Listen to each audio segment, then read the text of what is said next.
Alors, quand on essaye de faire un mouvement vers le fait de boire une eau un peu plus correcte, on se dit: «Bah, tiens, je vais prendre de l'eau en bouteille». L'eau en bouteille est-elle bonne? Donc, comme je vous l'ai dit, il y a plein de scandales qui éclatent en ce moment. Les industriels sont très, très loin d'être des philanthropes.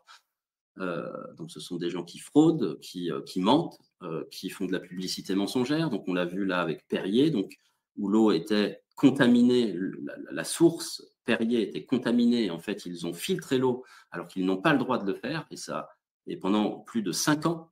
Donc là, il y a une commission parlementaire qui a auditionné tout ça. Euh, mais, euh, mais voilà, pendant 5 ans, Nestlé a vendu du Perrier issu d'une source contaminée, et donc, ils vous ont vendu de l'eau filtrée. Ils nous ont vendu de l'eau filtrée. Mais on n'achète pas de l'eau minérale naturelle pour acheter de l'eau filtrée. On achète justement de l'eau minérale naturelle parce qu'on se dit qu'elle est naturelle. Et donc, voilà, on est dans un énorme mensonge. Donc, l'eau en bouteille, c'est une méga industrie. En France, finalement, on ne s'en rend pas compte, mais dès qu'on change de pays, on s'aperçoit que tout le monde boit de l'eau en bouteille parce que les réseaux d'adduction d'eau sont moins performants dans la plupart des autres pays. On doit quand même ça à la France et à son État centralisé, que le circuit de l'énergie et de l'eau sont quand même des réseaux qui sont très qualitatifs relativement à ce que c'est dans les autres pays. Donc, par exemple, quand on va en Italie, mais tout le monde boit de l'eau en bouteille. Les restaurants ne servent jamais d'eau plate, quoi, d'eau du réseau.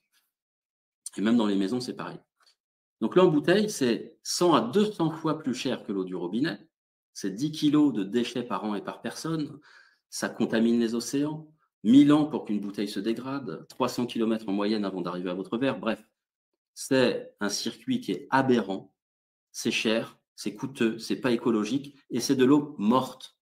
C'est-à-dire, c'est de l'eau qui n'est pas structurée, parce qu'une fois qu'elle est embouteillée, qu'elle est stockée sur les parkings des supermarchés, au soleil, dans leurs bouteilles en plastique, là, on va rentrer dans la période chaude. Donc vous allez voir, quand vous regardez derrière les supermarchés, les hypermarchés, c'est rarement stocké totalement dans des entrepôts, c'est stocké à l'extérieur, au soleil, et vous voyez donc le soleil qui va venir générer des microplastiques dans l'eau, etc. Donc c'est aberrant.